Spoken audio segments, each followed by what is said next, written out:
नमस्कार, मैं Subodh Kumar Singh, TGT maths, yes memorial school, sector 58 Noida. आज मैं आप 10th क्लास को ट्रिग्नोमेट्री का पहला चैप्टर पढ़ाने जा रहा हूं। ये चैप्टर बहुत ही ज्यादा इम्पोर्टेंट है। अगर हम बोर्ड की बात करें तो उसमें भी अच्छे मार्क्स का ये चैप्टर आता है। बाकी मार्किंग इसकी मैं अभी आप लोग के साथ डिस्कस नहीं कर रहा। इंटरेस्टिंग चैप्टर है, ज्यादा लेंथी कैलकुलेशन नहीं है, ट्रिकी चैप्टर है, तो सारी चीजों को हम ध्यान से पढ़ेंगे और समझने की कोशिश करेंगे। तो आइए स्टार्ट करते हैं। जैसा कि आप देख पा रहे होंगे कि पहला ही टॉपिक का नाम है हमारा ट्रिग्नोमेट्री रेशियोज। चलिए, इससे पहले कि मैं आगे बढ़ूं, ट्रिग्नोमेट्री को हम डिफाइन कर ले। ट्रिग्नोमेट्री क्या है? ट्रिग्नोमेट्री बेसिकली बेटा 3 वर्ड से बना हुआ है, ग्रीक के 3 वर्ड से बना हुआ है, ट्राई, गॉन, मेट्रॉन। जहां पे ट्राई का मतलब 3 होता है, गॉन का मतलब साइड्स यानी ट्राइंगल के साइड्स, और मेट्रॉन का मतलब होता है मेजर। यानी ट्रिग्नोमेट्री मैथमेटिक्स का वो ब्रांच है जिसमें हम ट्राइंगल्स के साइड्स और एंगल्स के बीच के रिलेशन के बारे में पढ़ते हैं। ये बात आप लोग को मैं क्लियर कर दूं कि रिलेशन और कुछ नहीं, it is just a formula. जैसे एक छोटा सा एग्जांपल दूं मैं। हम लोगों ने फॉर्मूला पढ़ा कि स्पीड जो होता है वो डिस्टेंस अपॉन टाइम होता है। तो ये फॉर्मूला ही को हम रिलेशन कहते हैं। रिलेशन में और फॉर्मूले में ज्यादा का अंतर नहीं है, बस वर्ड का चेंज है। ठीक। तो ट्रिग्नोमेट्री ओवरऑल मैथ्स का वो ब्रांच है जिसमें हम ट्राइंगल्स के साइड्स और एंगल्स के बीच का रिलेशन के बारे में पढ़ते हैं। यानी ओबियसली इस चैप्टर में जो भी फॉर्मूला आएगा उसमें आपके ट्राइंगल का एंगल भी होगा और उसके साइड्स भी प्रेजेंट होंगे। ठीक है। Now let's talk about trigonometry ratios. Trigonometry ratios क्या होता है बेटा? The ratios of sides of right angle triangle. Basically trigonometry में हम जिस ट्राइंगल के बारे में पढ़ेंगे वो एक राइट एंगल ट्राइंगल होगा। राइट एंगल ट्राइंगल के मैं बारे में बता दूं आपको। राइट एंगल ट्राइंगल क्या होता है बेटा? राइट एंगल ट्राइंगल एक ट्राइंगल है जिसमें एक एंगल, कोई सा भी, आपको पता है कि ट्राइंगल के 3 एंगल होते हैं, कोई सा भी एक एंगल 90 डिग्री का होगा तो उसको राइट एंगल ट्राइंगल कहते हैं। ठीक है। इस चैप्टर में हम बेसिकली जो भी ट्राइंगल्स के बारे में पढ़ेंगे उसमें सारे ट्राइंगल राइट एंगल ट्राइंगल होंगे। डन। ठीक है। तो क्या है? The ratio of sides of right angle triangle with respect to acute angle. Acute angle क्या होता है बेटा? एक्यूट एंगल की अगर मैं बात करूं तो वो एंगल, ये छोटे क्लास में आप लोगों ने पढ़ा होगा, जो 0 डिग्री से बड़ा हो और 90 डिग्री से छोटा हो उसको हम एक्यूट एंगल कहते हैं। अब ये बात बिल्कुल क्लियर हो जानी चाहिए बेटा कि अगर ये ट्राइंगल है तो इसके तीनों एंगल का सम, ये एंगल और ये एंगल, तीनों एंगल का सम 180 डिग्री होता है। अब ये इंडिपेंडेंटली अगर 90 हो गया तो ऑटोमेटिकली ये एंगल और ये एंगल का सम 90 डिग्री होगा। इन दोनों को जोड़ के 90 डिग्री होगा। यानी कहने का मतलब क्या है कि कुछ भी हो जाए ये दोनों एंगल 90 डिग्री से छोटे होंगे। That means what? कि in right angle triangle except right angle, जो राइट एंगल है, both the 2 angles are acute angle. ये बात आप ध्यान में रखिएगा। ठीक है।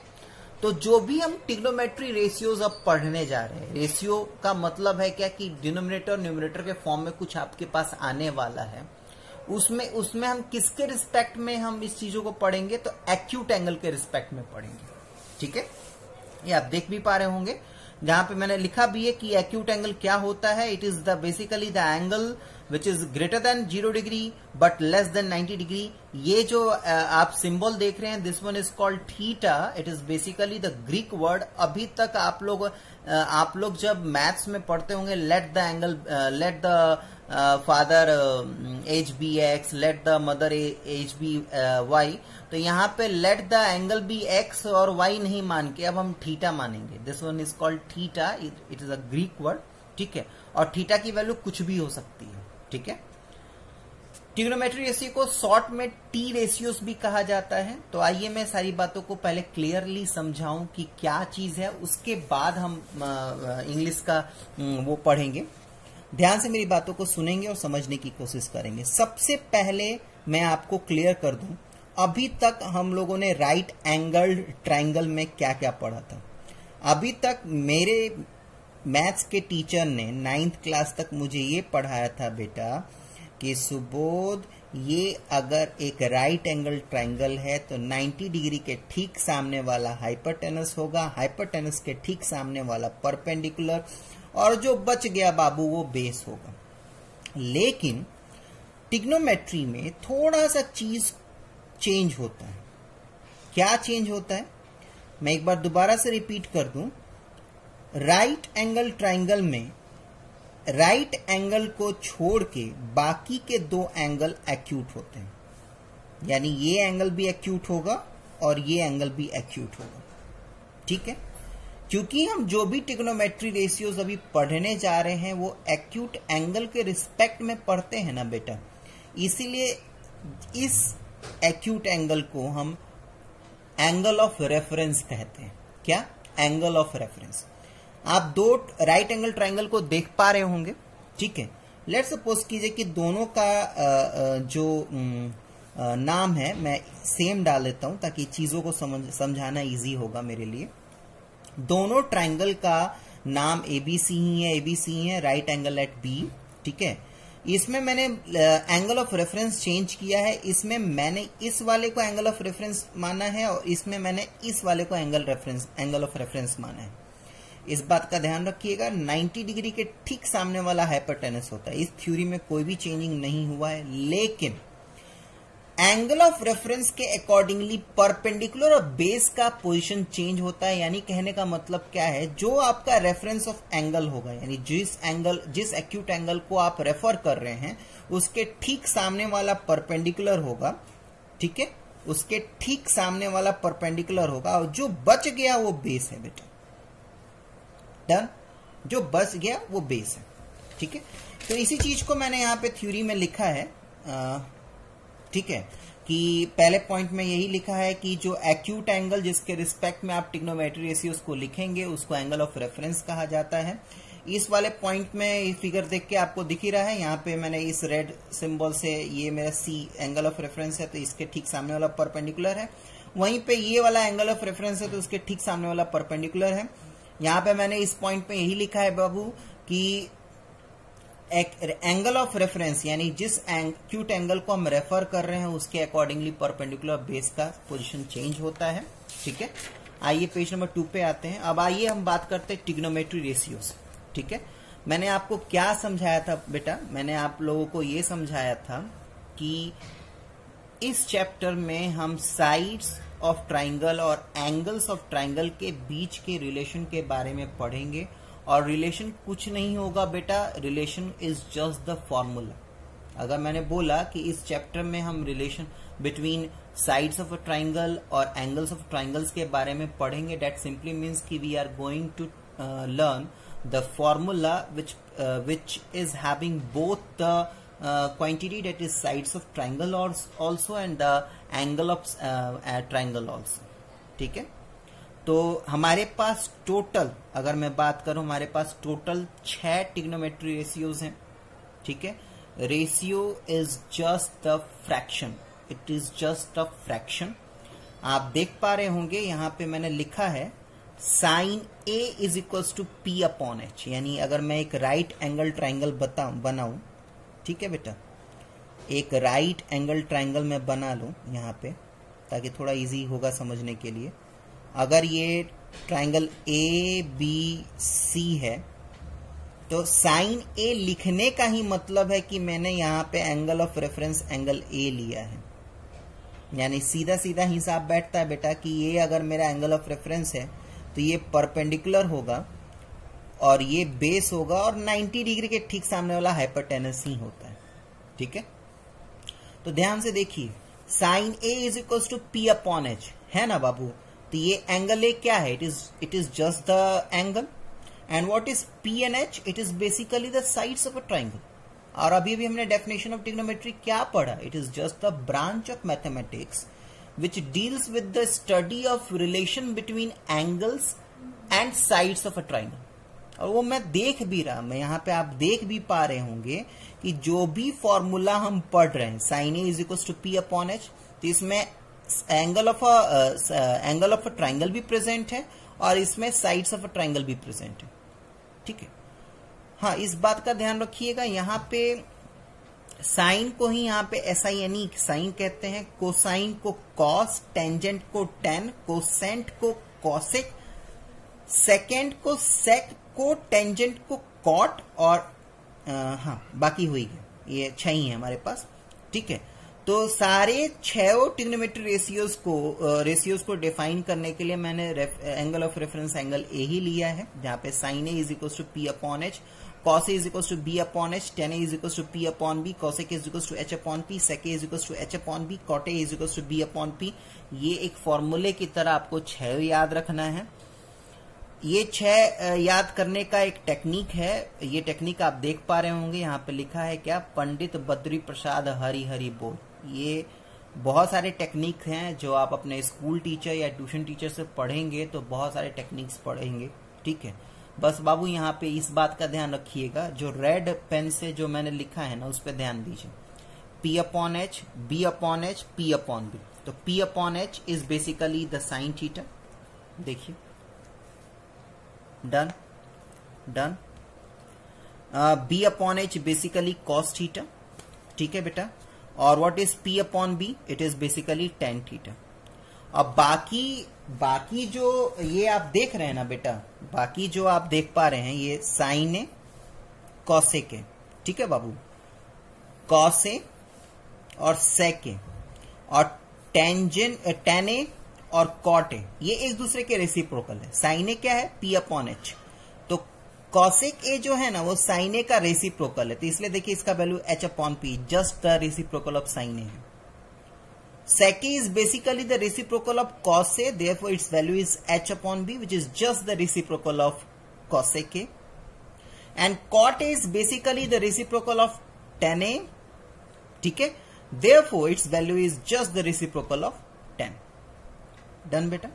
तो ये 6 फॉर्मूला आसानी से याद कर लीजिएगा और NCERT का पहला एक्सरसाइज जो है वो इसी 6 फॉर्मूले पे बेस्ड है। ठीक है, अब आइए कुछ छोटी छोटी बातों को मैं भी आपको बता दूं ताकि आपको ध्यान में रहे कि उस गलतियों को आप दोहराएं ना। सबसे पहली बात कि जैसे हम मम्मी पापा के नाम के आगे मिस्टर और मिसेज लगाते हैं ना, जैसे कि एक छोटा सा मैं एग्जांपल दूं, मैंने लिखा राहुल पांडे, ठीक है, तो राहुल पांडे का ये मतलब नहीं है राहुल इनटू पांडे, ना बेटा ना, बिल्कुल नहीं। In the same way sine A का ये मतलब नहीं है कि it is sine into A, it is basically this sine is basically the abbreviation of sine, SIN, इतना लंबा वर्ड। बेसिकली साइन ए का मतलब क्या होता है, साइन ए का मतलब होता है साइन ऑफ एंगल ए। तो इतने बड़े को लिखने से बचने के लिए हम ये शॉर्ट टर्म में लिखते हैं। ठीक है बाबू, इसका ये कभी भी मतलब मत निकालिएगा कि sine A is equal to sine into A. और इस बात का भी ध्यान रखिएगा कि साइन, ये इस साइन का कोई इंडिपेंडेंट मीनिंग नहीं होता जब तक इसके साथ कोई एंगल ना जुड़े। आप साइन ए लिखिए, साइन बी लिखिए, साइन थीटा लिखिए, ये साइन का मतलब तभी होगा जब इसके साथ ए बी थीटा या कुछ किसी भी तरीके का एंगल जुड़ेगा, नहीं तो उससे पहले इसका कोई मतलब नहीं होगा। इसी बात को मैंने यहाँ पे समझाया है। पढ़ लेंगे आप लोग, ठीक है। हाँ, इस बात का ध्यान रखना बाबू, रेशियो का ना यूनिट नहीं होता। अब इसका ये मतलब नहीं है कि सारा रेशियो का यूनिट नहीं होगा। जैसे कि मैं एक छोटा सा एग्जांपल दूं, आप लोगों ने मेरे फिजिक्स का ओम्स लॉ वाला लेक्चर सुना होगा। उसमें ओम्स लॉ में हमें पढ़ाया जाता है क्या, V is equal to I R, यानी R is equal to V upon I, ठीक है बाबू। तो R का जो डेफिनेशन लिखा है ना मैंने, उसमें लिखा है क्या कि resistance of a conductor is ratio of potential difference, is a ratio, नाम सुना आपने, रेशियो। तो रेशियो का मतलब ही होता है कि that is present in the fraction form. अब इस बात का ध्यान रखिएगा कि किसी किसी रेशियो में यूनिट प्रेजेंट नहीं होता, किसी किसी रेशियो का यूनिट प्रेजेंट होता है। अब किस रेशियो का यूनिट प्रेजेंट होगा, जिसमें डिनोमिनेटर और न्यूमरेटर में अलग अलग क्वांटिटी होंगी। जैसे यहाँ पे वोल्ट है तो ऑब्वियसली इसका ऐसा यूनिट जो होगा वो वोल्ट होगा, और यहाँ पे जो करंट है तो ऑटोमेटिकली है कि इसका ऐसा यूनिट जो होगा वो एम्पियर होगा, ठीक है। यानी जो भी हमारा आंसर आएगा वो आपका आंसर आएगा वोल्ट पर एम्पियर, और चाहे इसी को ओम कहते हैं। लेकिन इस बात का ध्यान रखना बेटा, जैसे मान लिया कि मैंने रेशियो निकाला 2 मीटर अपॉन 3 मीटर, ठीक है। तो 2 मीटर अपॉन 3 मीटर, तो मीटर मीटर कट जाएगा ना बाबू, तो 2 अपॉन 3 ही ना बचेगा। तो वो रेशियो जिसके न्यूमरेटर और डिनोमिनेटर में सेम फिजिकल क्वांटिटी प्रेजेंट हो, ठीक है, उसका ऐसा यूनिट नहीं होता। और वो रेशियो जिसके न्यूमरेटर डिनोमिनेटर में डिफरेंट फिजिकल क्वांटिटी हो, उसके ऐसा यूनिट होते हैं। अब यहाँ पे ट्रिग्नोमेट्री रेशियो का, जैसे कि लेट सपोज किया, मैं यहाँ पे ट्राइंगल बनाया है मैंने, तो चलिए मैंने यहीं पे मैं एग्जांपल देके समझा दूं। मेरे पास ABC है, मान लिया बाबू कि परपेंडिकुलर का जो मेजरमेंट है वो 3 मीटर है और हाइपोटेनस का मेजरमेंट जो है वो 5 मीटर है। अब मुझे बोला जाएगा कि साइन A लिखिए, तो साइन A का फॉर्मूला मुझे पढ़ाया गया है P अपॉन H। तो P का वैल्यू है मेरा 3 मीटर और H का वैल्यू है मेरा 5 मीटर। तो मीटर मीटर कट जाएगा ना, क्यों? क्योंकि ये P और H सेम क्वांटिटी है, दोनों length of a side of a triangle है, ठीक है। तो इस बात का ध्यान रखिएगा, ट्रिग्नोमेट्री रेशियो का कोई यूनिट नहीं होगा। ये बहुत इंपॉर्टेंट कॉन्सेप्ट है, बहुत ही ज्यादा इंपॉर्टेंट कॉन्सेप्ट है। इस कॉन्सेप्ट को बिल्कुल ध्यान से समझेंगे। ये आप सभी को पता होगा, लेकिन इसके बावजूद भी मैं आपको सारी बातें एक बार क्लियर कर दूं। बेटा, अगर राइट एंगल ट्राइंगल है ना, राइट एंगल ट्राइंगल, तो उसका सबसे लॉन्गेस्ट साइड जो होता है ना, वो हाइपोटेनस होता है। परपेंडिकुलर बेस जो है वो फ्लक्चुएट करेगा, किसी किसी ट्राइंगल में बेस बड़ा होगा, परपेंडिकुलर छोटा हो जाएगा, किसी किसी ट्राइंगल में परपेंडिकुलर बड़ा होगा, बेस छोटा हो जाएगा, लेकिन कुछ भी हो जाएगा, हाइपोटेनस हमेशा बड़ा होगा बाबू, इस बात का ध्यान रखिएगा। अब ज्यादा मैथमेटिक्स आपको नहीं पढ़ाऊंगा। मान लिया कि इसका जो H का वैल्यू है 5 मीटर है, परपेंडिकुलर इसमें यही मान लेते हैं, मान लिया कि 2 मीटर है, ये मान लिया कि नाम भी दे देता हूं मैं ABC, और ये मेरा एंगल ऑफ रेफरेंस है, तभी तो ये जाके परपेंडिकुलर होगा। अब बेस जो है मेरा वो 3 मीटर है। अब ध्यान से मेरी बात को सुनिएगा। मान लिया कि मुझे साइन A लिखने के लिए कहा जाए, तो साइन A जो होता है वो P अपॉन H होता है बाबू। तो P क्या होगा, 2/5। अब देखिएगा, इसको सॉल्व करके जो सॉल्यूशन आएगा, मैं सॉल्व नहीं करने जा रहा, मैं करूंगा ही नहीं, सॉल्यूशन नहीं कर रहा, दिमाग लगाइए। इसको सॉल्व करेंगे तो ऑटोमेटिकली है कि ये क्वांटिटी जो है वो 1 से कम होगा। एक और लीजिए, cos A का वैल्यू होता है P अपॉन H बाबू, यानी B अपॉन H। तो B का वैल्यू है 3/5, ऑटोमेटिकली ये दोबारा से बेटा 1 से छोटा होगा। अब इसका रेसिप्रोकल देखते हैं। साइन A का रेसिप्रोकल होता है cosec A। तो cosec A का वैल्यू का मतलब है H अपॉन P। तो H मेरा 5 है और P मेरा 2 है, तो ऑटोमेटिकली है कि इसका वैल्यू 1 से बड़ा होगा। cos का उल्टा लेते हैं, cos का उल्टा होता है बेटा sec A। तो sec A का मतलब H अपॉन B, H का वैल्यू 5 और B का वैल्यू 3, यानी ऑटोमेटिकली है कि 1 का ये 1 से बड़ा होगा। यानी कहने का मतलब क्या है कि वो ट्रिग्नोमेट्री रेशियो जिसके डिनोमिनेटर में हाइपोटेनस होता है बेटा, बिल्कुल ध्यान से गौर से बहुत अच्छे तरीके से समझना बाबू, क्योंकि एनसीईआरटी के बेस क्वेश्चंस के बेस पे ये मैं कॉन्सेप्ट आपको समझा रहा हूं। जिस ट्रिग्नोमेट्री रेशियो के डिनोमिनेटर में हाइपोटेनस प्रेजेंट होता है ना बेटा, उस ट्रिग्नोमेट्री रेशियो का वैल्यू निकालेंगे ना आप लोग किसी भी एंगल के लिए, आगे चल के आप लोग 0 डिग्री से लेके 90 डिग्री का साइन का वैल्यू पढ़ेंगे, ठीक है। तो 0 से लेके 90 डिग्री या किसी भी एंगल का आप निकालिए, साइन और कॉस के डिनोमिनेटर में h प्रेजेंट है, हाइपोटेनस प्रेजेंट है, इसका वैल्यू बाबू कभी भी 1 से बड़ा नहीं होगा। ये गांठ बांध के रख लीजिए, ये बिल्कुल गांठ बांध के रख लीजिए कि साइन और कॉस का किसी भी एंगल का वैल्यू निकालिए, कभी भी 1 से बड़ा नहीं होगा, 1 के इक्वल होगा, 1 से छोटा होगा, 0 हो जाएगा, माइनस हो जाएगा, लेकिन 1 से बड़ा नहीं होगा। क्यों? क्योंकि इसके ट्रिग्नोमेट्री रेशियो के फॉर्मूले में हाइपोटेनस डिनोमिनेटर में प्रेजेंट है बेटा। Denominator hypotenuse is the longest side of right angle triangle, यानी बड़ा वैल्यू, कभी भी सबसे बड़ा वैल्यू ही डिनोमिनेटर में रहेगा, तो न्यूमरेटर में परपेंडिकुलर और बेस ही तो प्रेजेंट रहेगा ना, तो वो तो छोटा ही होगा हाइपोटेनस से। तो कभी भी सॉल्व करेंगे तो वो तो 1 से छोटा ही आएगा ना बेटा, या 1 के इक्वल आएगा। डन। अब कॉसेक और सेक का फंडा उल्टा इसीलिए है क्योंकि उसमें हाइपोटेनस ऊपर चला गया। डन। टैन और कॉट के साथ ये कॉन्सेप्ट मत मैच कीजिएगा, क्योंकि टैन और कॉट का जब वैल्यू आप आगे पढ़ेंगे ना, तो उसमें जो वैल्यूज आएंगी वो 0 भी होंगी, 1 भी होगा, 1 से छोटा भी होगा, 1 से बड़ा होगा। इसलिए इस कॉन्सेप्ट में मैंने टैन और कॉट को नहीं लिया। अभी मोटा मोटी आप ये समझिए कि साइन और कॉस का वैल्यू हमेशा 1 से बड़ा 1 से छोटा होगा या 1 के इक्वल होगा। कोई आपसे पूछे वाई, बिकॉज, तो उसका सीधा सीधा आपको जवाब देना है, because in the formula of trigonometry ratio of sine and cos h is present in the denominator. And what is h? It is basically the longest side of the triangle.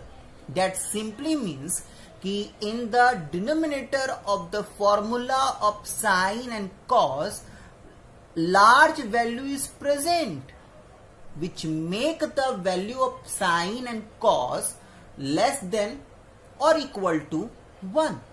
In the same way, अगर हम मेरे से कोई पूछे कि बताइए cosec और सेक का जो वैल्यू है वो 1 से बड़ा या 1 के इक्वल ही क्यों होता, 1 से छोटा क्यों नहीं होता, तो इन द सेम वे आपको यही जवाब देना है कि because in the formula of trigonometry ratio of cosec and sec in numerator hypotenuse is present, which is the longest side of the right angle triangle। बाबू पक्का? आगे बढ़े, ठीक है। पैथागोरस थ्योरम ये पढ़ लीजिएगा, यही चीज मैंने यहां पे लिखा है। पैथागोरस थ्योरम 9th क्लास में पढ़ चुके हैं, लेकिन उसके बावजूद मैं एक बार दोहरा दूं पैथागोरस थ्योरम क्या होता है बेटा। पैथागोरस थ्योरम एक राइट एंगल ट्राइंगल ले लीजिए। राइट एंगल ट्राइंगल में ये 90 डिग्री है, ये हाइपोटेनस है, ये परपेंडिकुलर और ये बेस है। तो hypotenuse square is equal to perpendicular square plus base square होता है। ठीक है बाबू, ठीक है। एक और कॉन्सेप्ट ध्यान में रखिएगा कि साइन ए का अगर होल स्क्वायर कहीं पे मिल रहा है, अभी मैं एनसीईआरटी का एक्सरसाइज पहला डिस्कस करूंगा तो उसमें कुछ क्वेश्चंस हैं इस टाइप के मिलेंगे आपको। तो इसका क्या मतलब है? इसका मतलब है साइन स्क्वायर ए, ठीक है। अगर ऐसा लिखा है तो आप ऐसे लिख सकते हैं, ऐसे लिखा हुआ है तो ऐसे लिख सकते हैं। इसका यह मतलब नहीं है कि आप साइन ए स्क्वायर लिखें, ठीक है। पक्का? एक लिटरल एग्जांपल देके दे दूं, जैसे साइन ए का वैल्यू लेट्स सपोज कि 2 है, तो साइन ए स्क्वायर लिखा हुआ है या साइन स्क्वायर ए लिखा हुआ है, आपको 2 का स्क्वायर ही करना है, ठीक है बेटा। तो चलिए अब हम एनसीईआरटी के क्वेश्चंस के तरफ आगे बढ़ें। चलिए तो पहला एक्सरसाइज स्टार्ट करते हैं। एनसीईआरटी का क्वेश्चन सॉल्व कर रहा हूं मैं। आप लोग फर्स्ट क्वेश्चन देखिए। फर्स्ट क्वेश्चन जैसे ही आप देखेंगे ना, तो फर्स्ट क्वेश्चन मैं इसलिए नहीं छोड़ रहा क्योंकि पहला ही क्वेश्चन है और थोड़ा सा इजी से स्टार्ट करेंगे तो सारी चीजें समझ में भी आएंगी। फर्स्ट क्वेश्चन जब मैं अगर सॉल्व कर दूंगा तो आप लोग आराम से क्वेश्चन नंबर 5 सॉल्व कर सकते हैं। देखिए पूरा एक्सरसाइज तो सॉल्व नहीं करूंगा, मैं कुछ सिमिलर क्वेश्चंस छोड़ूंगा और मैं बता भी दूंगा कि कौन सा क्वेश्चन इसके सिमिलर है। अगर बाई चांस नहीं होता है तो आप डाउट क्लास में पूछ सकते हैं। जैसे मैं फर्स्ट क्वेश्चन बताऊंगा, फर्स्ट क्वेश्चन में मैं बता दूंगा, अगर आप लोग को वो समझ में आ जाएगा तो आप लोग आराम से क्वेश्चन नंबर 5 कर सकते हैं। तो चलिए देखते हैं। फर्स्ट क्वेश्चन में लिखा है कि in triangle ABC right angled at B, right angled at B. अगर राइट एंगल ट्राइंगल है, कोई राइट एंगल ट्राइंगल है और ये आपसे कहा जा रहा है कि राइट एंगल्ड एट बी, यानी कहने का मतलब क्या है कि 90 डिग्री हमेशा बी पे होगा। ठीक है, बाकी आप सब्सिक्वेंटली जो नाम देना है वो डाल दीजिए। यहाँ पे भी ये लिख सकते हैं, आप यहाँ पे भी लिख सकते हैं। Right angle at B, A B आपका 24 सेंटीमीटर है। ए बी आपका 24 सेंटीमीटर है और BC आपका 7 सेंटीमीटर है। आपको निकालना क्या है? आपको निकालना है sine A cos A. Sign A cos A निकालने का मतलब क्या है कि यहाँ पे एंगल ऑफ रेफरेंस ए है, यानी एंगल ऑफ रेफरेंस में अगर ए लिखूं तो कहने का मतलब क्या है कि इसके अकॉर्डिंगली P 7 सेंटीमीटर हो जाएगा और B 24 सेंटीमीटर हो जाएगा। ठीक है, क्योंकि यहाँ पे साइन और कॉस निकालना है बेटा, और साइन का फॉर्मूला होता है P अपॉन H और कॉस का फॉर्मूला होता है B अपॉन H, यानी हमें किसी भी हालत से H निकालना है। तो H निकालने के लिए हम पाइथागोरस थ्योरम का हेल्प लेंगे। तो हम लिखेंगे क्या? On applying Pythagoras theorem in triangle ABC we get, तो hypotenuse square is equals to perpendicular square plus base square होता है बेटा, यानी hypotenuse is equals to under root P square plus B square हो जाएगा। P स्क्वायर इज 7 का square and B square is 24 का square. Done. 7 का square is 49 और 24 का स्क्वायर इज बेटा 576 होता है। ठीक है, इनको ऐड कर लीजिए तो ये आपका आ जाएगा 6 5 2 6 625 और 625 जो बेटा है ना वो आपका 25 का स्क्वायर है, यानी हाइपोटेनस का मेजरमेंट क्या हो गया? हाइपोटेनस का मेजरमेंट आपका 25 सेंटीमीटर हुआ। ठीक है, हम लोगों ने अपने थ्योरी क्लास में डिस्कस भी किया है कि राइट एंगल ट्राइंगल में हाइपोटेनस सबसे लॉन्गेस्ट साइड होता है और आप देख भी पा रहे होंगे कि यहाँ पे सबसे लॉन्गेस्ट साइड हाइपोटेनस है। अब चलिए अब सीधा सीधा निकाल दीजिए। अब आपसे पूछा क्या गया है? आपसे पूछा गया है कि साइन ए क्या होगा। तो साइन ए किसके बराबर होता है बेटा? P upon H। तो परपेंडिकुलर आपका 7 है और H आपका 25। ये आपका आंसर हो गया। ठीक है, सेंटीमीटर सेंटीमीटर लिखने की कोई जरूरत नहीं है क्योंकि मैंने ऑलरेडी बता दिया है। सेंटीमीटर सेंटीमीटर लिखेंगे भी तो कैंसिल आउट हो जाएगा बेटा, और ट्रिग्नोमेट्री रेशियोज का यूनिट नहीं होता। सीधा सीधा बात। कॉसे क्या होता है बेटा? कॉसे आपका होता है B अपॉन H। B आपका 24 है और H आपका 25। डन। ठीक है, अब नेक्स्ट क्वेश्चन हम करने जा रहे हैं। थर्ड, और थर्ड अगर आप लोग कर लेंगे तो आप लोग आराम से क्वेश्चन नंबर 4 भी कर लेंगे। ठीक है, अगर आप लोग क्वेश्चन नंबर 3 कर लेंगे तो आप लोग आराम से क्वेश्चन नंबर 4 भी कर लेंगे। बस क्या फर्क है मैं बता दूं। थर्ड क्वेश्चन क्या लिखा है पढ़िए। सेकंड क्वेश्चन में बताता हूँ किसकी तरह है, पहले थर्ड क्वेश्चन डिस्कस करते हैं। थर्ड क्वेश्चन में है क्या कि साइन ए दिया हुआ है, sine A is equal to 3/4। ठीक है बेटा, sine A is equal to 3/4। आपको कॉस ए और टेन ए निकालना है। ठीक है, साइन ए आपका 3/4 है, आपको कॉस ए और टेन ए निकालना है। यानी सीधा सीधा बात निकलता है बेटा कि P/H, साइन क्या होता है P/H। यानी परपेंडिकुलर का वैल्यू मेरे पास 3 दिया है, हाइपोटेनस का वैल्यू मेरे पास 4 दिया है। तो ऐसा आपको कहीं डायग्राम दिया हुआ नहीं है, लेकिन आप बनाएंगे अपने सिंप्लिसिटी के लिए, अपने इजी कैलकुलेशन के लिए आप एक डायग्राम बनाएंगे, एक राइट एंगल ट्रायंगल बनाएंगे, उसका नाम दे दीजिए ABC। ठीक है, इस बात का ध्यान रखिएगा कि यहाँ पे A लिखा है ना बाबू, तो ध्यान रखिएगा ट्रिग्नोमेट्री रेशियो में जो रेफरेंस एंगल लिया जाता है, एंगल ऑफ रेफरेंस, वो हमेशा एक्यूट एंगल लिया जाता है। तो जब भी ट्रायंगल बनाना तो ऐसा मत कर देना कि यहाँ पे A पे 90 डिग्री बना देना, क्योंकि 90 डिग्री एक्यूट एंगल नहीं होता, राइट एंगल होता है। ठीक है, तो कुछ भी बनाना यहाँ पे C पे 90 डिग्री रख देना, B पे 90 डिग्री रख देना, A पे मत रखना, क्योंकि यहाँ पे एंगल ऑफ रेफरेंस आपका A है और एंगल ऑफ रेफरेंस हमेशा एक्यूट एंगल होता है। डन। तो sine A is equal to 3/4 is equal to P/H, यानी मेरे angle of reference already define है, क्या है A।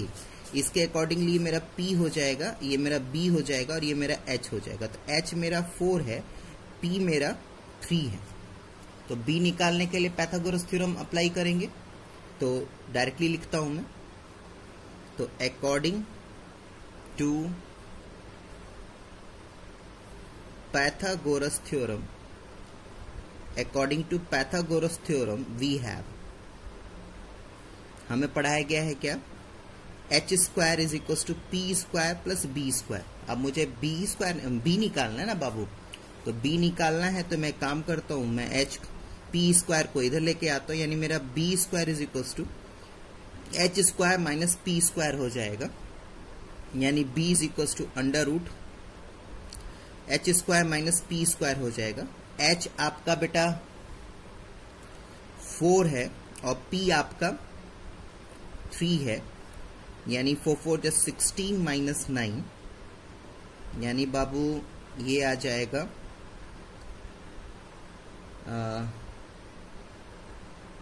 ये आपका आ जाएगा √7। ठीक है, √7। तो इसको सॉल्व मत कीजिएगा, क्योंकि आप लोग को 9th क्लास में पढ़ाया गया होगा कि प्राइम नंबर का अगर स्क्वायर रूट हो तो वो इरेशनल नंबर होता है। तो इसको सॉल्व करने की जरूरत नहीं है, आप ऐसे ही छोड़ दीजिए। अब आपको क्या निकालना है, आपको निकालना है cos A।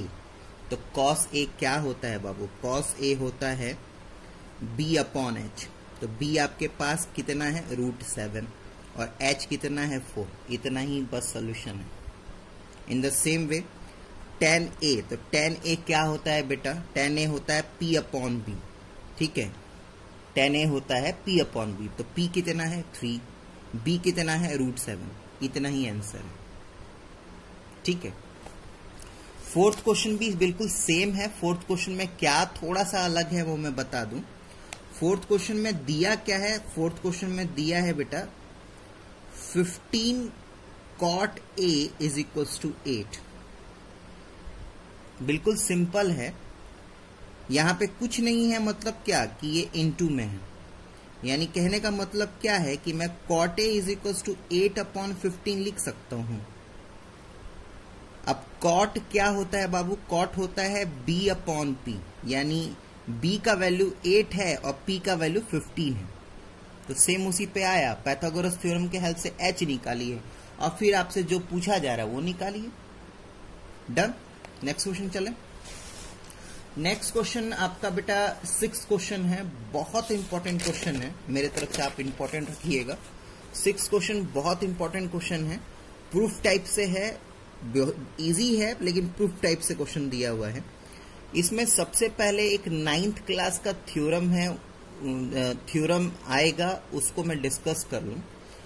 9th क्लास में एक थ्योरम पढ़ाया गया था बेटा कि अगर एक ये ट्राइंगल है, ये अगर एक ट्राइंगल है, ट्राइंगल ABC, ध्यान से मेरी बात को सुनिएगा, ट्राइंगल ABC, और AB और AC अगर इक्वल है तो इनके अपोजिट एंगल्स इक्वल होंगे। यानी कहने का मतलब क्या है, AB का अपोजिट ये है और AC का अपोजिट ये एंगल, ठीक है। तो अगर आपके पास AB is equals to AC है तो angle B is equals to angle C होगा। ये 9th क्लास के थ्योरम में आपने पढ़ा होगा, ठीक है। नहीं पढ़ा होगा तो चलिए एक बार रिपीट कर दिया मैंने, ठीक है। आगे क्वेश्चन में चलते हैं हम लोग। अब आपका 10th क्लास में क्या क्वेश्चन पूछा गया ट्रिग्नोमेट्री में वो देखिए, ये थ्योरम याद रखिएगा बस। 10th क्लास के ट्रिग्नोमेट्री में क्या क्वेश्चन है पढ़िए, लिखा है कि if A and B are acute angles such that cos A is equals to cos B, यानी क्लियर है बाबू कि राइट एंगल ट्राइंगल है और राइट एंगल ट्राइंगल में साफ साफ दिया हुआ है कि A और B दोनों एक्यूट होगा। यानी सीधा सीधा मतलब बनता है कि जो 90 डिग्री होगा वो C पे होगा, ठीक। अब आपसे कहा जा रहा है क्या कि यहां पे cos A, ठीक, is equals to cos B दिया हुआ है, cos A is equals to cos B दिया हुआ है।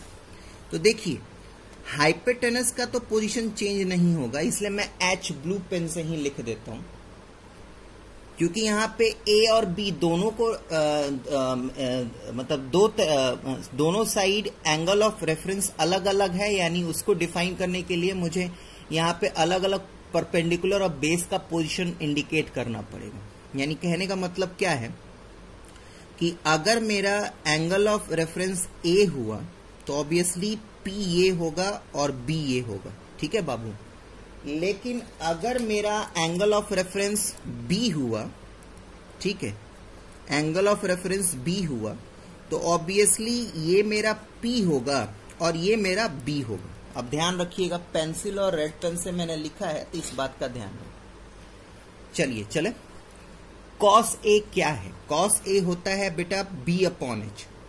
तो B अपॉन H यानी पेंसिल देखिए, A एंगल को मैंने पेंसिल से रिप्रेजेंट किया, यानी कहने का मतलब क्या है, cos होता है B अपॉन H, यानी B मेरा ये है और H तो परमानेंटली वही रहता है, उसका पोजीशन तो चेंज होता नहीं है। यानी cos A is equal to B upon H, यानी AC अपॉन AB, ठीक, done. In the same way अब रेड वाला पोर्शन देखिए, B के अकॉर्डिंगली बेस ये है तो cos B क्या होगा बाबू, BC upon AB। B upon H होता है ना बेटा, तो रेड के अकॉर्डिंगली ये बेस हुआ तो cos B क्या होगा, cos B होगा BC अपॉन AB। अब AB कैंसिल हो जाएगा, बेफिजुल वाला कटिंग मत कीजिएगा, थोड़ा इरिटेटिंग सा लगता है, और क्योंकि आप लोग बोर्ड स्टूडेंट हैं तो थोड़ा सा कॉपी को साफ सुथरा रखना भी जरूरी है। ये आप कोई भी टीचर समझ जाएगा कि ये दोनों सेम क्वांटिटी है डिनोमिनेटर में, तो कैंसिल आउट हो जाएंगे, आपको बेफिजुल वाला काम नहीं करना। यानी AC is equal to BC, यानी कहने का मतलब क्या है कि आपने इस ट्राइंगल में AC और BC को इक्वल दिखा दिया। तो जब बाबू किसी भी ट्राइंगल का दो अपोजिट साइड्स इक्वल होता है ना, तो उसके अपोजिट उन दोनों के बेस एंगल, या दूसरे लैंग्वेज में कह दे कि इक्वल साइड्स के अपोजिट एंगल्स भी इक्वल होंगे। अभी मैंने 9th क्लास के थ्योरम के अकॉर्डिंगली बताया, ठीक है। तो उसी चीज को लिखेंगे कि since angles opposite to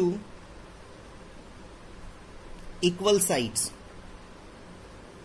angles opposite to equal sides are equal, इसीलिए angle A is equal to angle B, ठीक है, ठीक है। नेक्स्ट हम चलते हैं 7th का, मैं सेकेंड क्वेश्चन बताऊंगा, फर्स्ट क्वेश्चन खुद से कीजिएगा, ठीक है। 7th का सेकेंड क्वेश्चन बता रहा हूं मैं। मुझे दिया है बाबू, मुझे दिया है cot theta is equal to 7/8। Cot theta is equal to 7/8। तो कॉस स्क्वायर थीटा क्या होगा? मैंने थ्योरी में आपको बताया था इस बात को, मैं एक बार फिर से उस थ्योरी को आपको दिखा दूं ताकि याद आ जाए। ये देखिए, थ्योरी पढ़ाते वक्त मैंने बोला था कि अगर साइन स्क्वायर ए होगा तो साइन ए का होल स्क्वायर लिखेंगे। तो हमारे पास 7th में सेकेंड क्वेश्चन में लिखा है, हमारे पास 7th के सेकेंड क्वेश्चन में लिखा है कि कॉट स्क्वायर थीटा कितना होगा। तो कॉट स्क्वायर थीटा यानी कहने का मतलब क्या है, कॉट थीटा का होल स्क्वायर। ठीक है बेटा, और कॉट थीटा कितना है बेटा? 7/8 का होल स्क्वायर। ठीक है बेटा, तो स्क्वायर कर दीजिए, 7 7 जो 49 और 8 8 जो 64, ये आंसर होगा। ठीक, नेक्स्ट क्वेश्चन नंबर 8 में चलते हैं। देखिए क्वेश्चन नंबर 8 में फुल सॉल्व करूंगा, और 7th का पहला थोड़ा हार्ड था, तब भी मैंने इसलिए नहीं किया क्योंकि 8th का क्वेश्चन जब मैं सॉल्व कर दूंगा ना बेटा, तो आप लोग आराम से क्वेश्चन नंबर 2, मेरी बात को ध्यान से सुनिएगा, आप आराम से क्वेश्चन नंबर 2 बना सकते हैं, क्वेश्चन नंबर 7 बना सकते हैं, क्वेश्चन नंबर 9 बना सकते हैं। ठीक है, लेकिन तब भी मैंने 7 को बिल्कुल अनटच नहीं छोड़ा है, और 9th को भी मैं बिल्कुल अनटच नहीं छोड़ूंगा। सेकेंड क्वेश्चन पूरा मैंने छोड़ रखा है, वो आप खुद से करके देखिएगा। ठीक है, तो आइए 8th क्वेश्चन को डिस्कस करते हैं।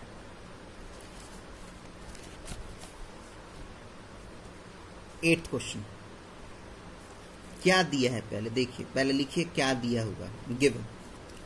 मेरे पास दिया है बेटा कि 3 cot A is equal to 4, यानी सीधा सीधा मतलब बैठता है कि cot A is equal to 4/3। अब what is cot A? cot basically होता है बेटा B/P, यानी बेस का जो वैल्यू है वो 4 होगा, परपेंडिकुलर का वैल्यू जो है वो 3 होगा। ठीक है, यहाँ पे अब ध्यान से देखिए, यहाँ पे आपको प्रूफ क्या करना है, 1 - tan square A upon 1 + tan square A is equal to cos square A minus sine square A। आपको प्रूफ करना है कि ये इक्वल होगा या नहीं होगा।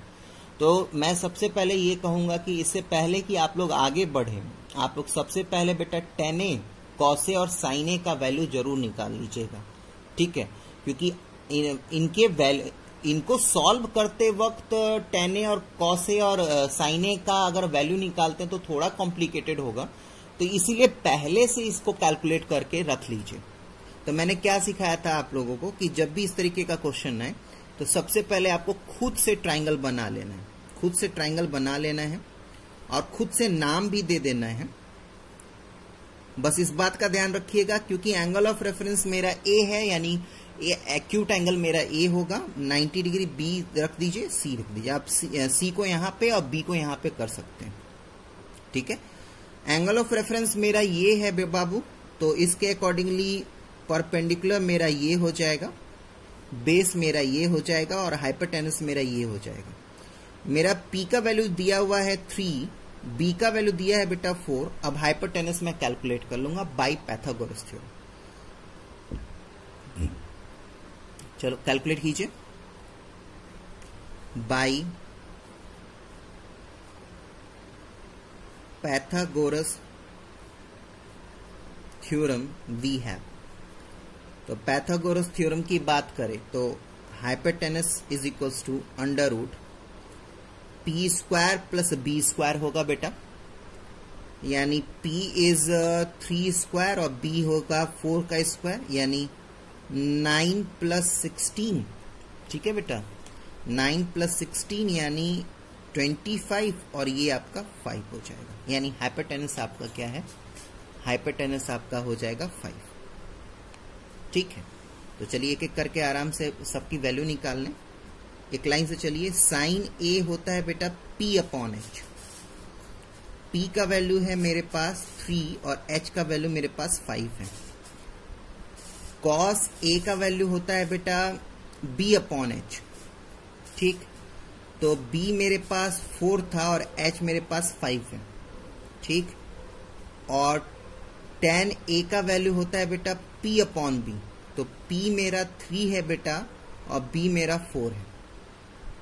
ठीक, क्लियर है। साइन का वैल्यू आपका 3/5, कॉस का वैल्यू आपका 4/5, tan का वैल्यू मेरा 3/4 आ गया। ठीक है, अब क्या करेंगे, प्रूफ करते वक्त कभी भी इकट्ठे दोनों को मत साथ में लेके चलिएगा। पहले हम LHS लेके सॉल्व कर देंगे, फिर हम RHS लेके सॉल्व कर देंगे। चलें, चलो। तो ऑन टेकिंग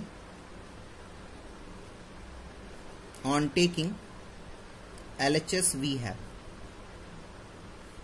ठीक है, तो ये हो जाएगा 1 minus tan square A upon 1 plus tan square ए।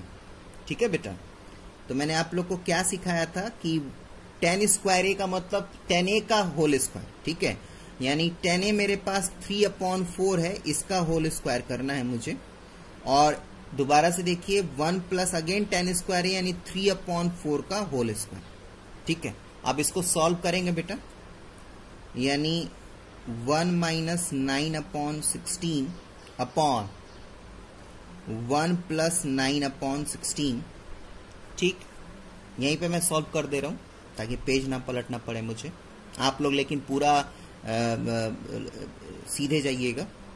ये हो जाएगा 16 माइनस 9/16 बेटा अपॉन 16 प्लस 9/16। तो ऑब्वियसली ये 16 कट जाएगा। ठीक है, और ये आपका आ जाएगा बेटा 7/25। डन बेटा, 7/25। ठीक है, तो let it be equation first इसको मान लीजिए। अब चलिए हम RHS को सॉल्व करते हैं। तो on taking RHS we get, RHS को लीजिए। तो RHS में है आपका cos square A minus sine square A. तो cos ए था बेटा आपका 4/5 और साइन ए था बेटा आपका 3/5। ठीक है बेटा, अब इसको सॉल्व कर लेते हैं। तो इट विल बी 16/25 माइनस 9/25 यानी अगेन 7/25। तो आप लिख देंगे कि from equation 1 and 2 we get LHS equals to RHS। Done. ठीक है बेटा, 9th क्वेश्चन का थोड़ा सा मैं हिंट कर दूं। 9th क्वेश्चन को थोड़ा सा मैं हिंट कर दूं। मैंने बोला भी था कि 9th में बिल्कुल अनटच नहीं करूंगा। 9 का सेकेंड पार्ट सॉल्व कर रहा हूं मैं। 9 का सेकेंड पार्ट में सॉल्व करने से पहले देखिए क्या लिखा है। लिखा है कि in triangle ABC right angled at B. Right angle at B का मतलब है कि 90 डिग्री किसी भी हालत में बी पे रहेगा। अब बाकी जो बच गया उसको ए और सी का नाम दे दीजिए। ठीक है, ये नहीं है बेटा। आगे बढ़े। अभी मेरे से कहा जा रहा है कि 9 का मैं सेकेंड पार्ट सॉल्व कर रहा हूं। तो 9 का सेकेंड पार्ट में मेरे से कहा जा रहा है क्या कि cos A cos C minus sine A sine C solve कीजिए। तो एक बार दोबारा से मुझे दो का हेल्प लेना पड़ेगा। पहले मैं पेंसिल से आपको इंडिकेट कर दूं। ये मैं पेंसिल से A को इंडिकेट कर रहा हूं। तो A को अगर देखूं मैं तो इसके अकॉर्डिंगली मेरा P ये हो जाएगा और B मेरा ये हो जाएगा। ठीक, मैं दो ट्राइंगल ही बना लेता हूं क्योंकि इसमें वैल्यूज दी हुई हैं बेटा। ठीक है, तो थोड़ा रिस्की हो जाएगा। दो मैं डायग्राम बना लेता हूं ताकि किसी भी तरीके का कंफ्यूजन ना हो। ठीक है, यहां पे अगेन मैंने एक और ट्राइंगल ले लिया 90 डिग्री, सेम बनाइएगा।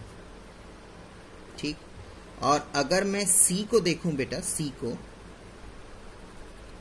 को तो इसके अकॉर्डिंगली P मेरा ये हो जाएगा, B मेरा ये हो जाएगा। हाइपोटेनस दोनों के केस में सेम रहेगा। मेरे पास वैल्यू क्या दी हुई है बेटा? मेरे पास वैल्यू दी हुई है कि tan A is equals to 1/√3। ठीक है बाबू, tan A is equals to 1/√3। tan A होता है P/B। यानी इस ट्राइंगल में ध्यान से देखिए, tan a के अकॉर्डिंगली p ये है ना, तो p का वैल्यू कितना है 1, और b का वैल्यू कितना है, b का वैल्यू है √3। ठीक है, tan a का वैल्यू कितना है, सॉरी p का वैल्यू कितना है 1 और b का वैल्यू कितना है 3। ठीक है, तो इस आगे बढ़ते हैं, पाइथागोरस थ्योरम अप्लाई करते हैं ताकि हम हाइपोटेनस कैलकुलेट कर सके। तो ऑन अप्लाइंग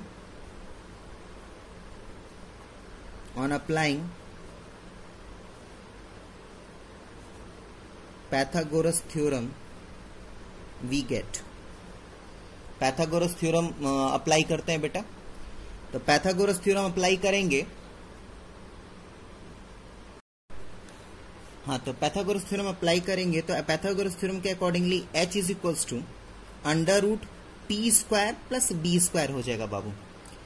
p मेरा कितना है, p मेरा 1 का स्क्वायर और b मेरा √3 है, यानी √3 का स्क्वायर। सॉल्व कीजिए तो आपका ये आ जाएगा 1 + 3 यानी √4 यानी 2, यानी हाइपोटेनस मेरा जो है ना बेटा, हाइपोटेनस वो मेरा 2 है। ठीक है, अब इस ट्राइंगल में भी देखिए हाइपोटेनस मेरा 2 ही रहेगा, वो चेंज नहीं करेगा। और ना ही आपका जैसे कि यहाँ पे आपने ए बी का वैल्यू √3 लिया है ना, तो यहाँ पे ए बी का वैल्यू √3 ही होगा। ठीक, in the same way B C का वैल्यू 1 लिया है ना, तो यहाँ पे भी बी सी का वैल्यू 1 ही होगा, बस सी के अकॉर्डिंगली इनका नाम चेंज हो गया है।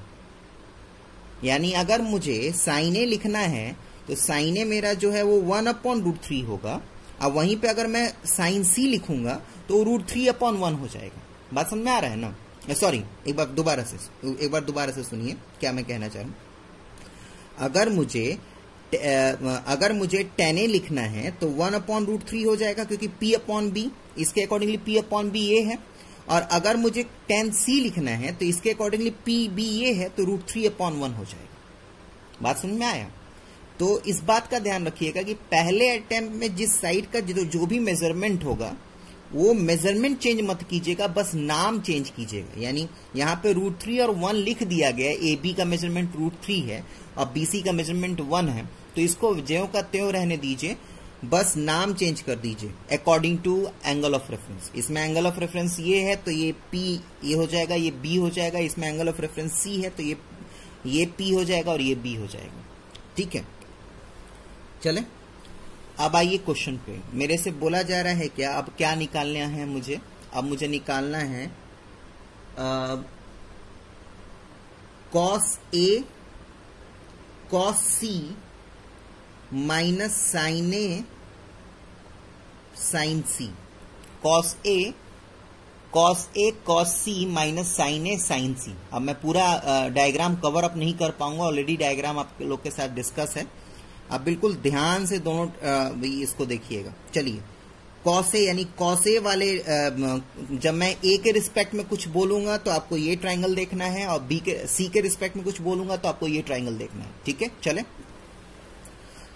तो चलिए cos A, तो cos A बेटा B/H होता है, तो B/H कहने का मतलब क्या है कि √3/2 हो जाएगा। ठीक, cos C, तो cos C अगेन B/H होता है बेटा, यानी कहने का मतलब क्या है कि 1/2 हो जाएगा। माइनस साइन A लिखना है बेटा, तो साइन A होता है P/H, तो ये हो जाएगा 1/2 इंटू साइन C बेटा, तो साइन C होता है बेटा P/H यानी √3। तो इस तरीके से आप क्या देख रहे हैं? इस तरीके से देख रहे हैं कि दोनों की वैल्यू सेम है, यानी दिस माइनस दिस क्या हो जाएगा 0।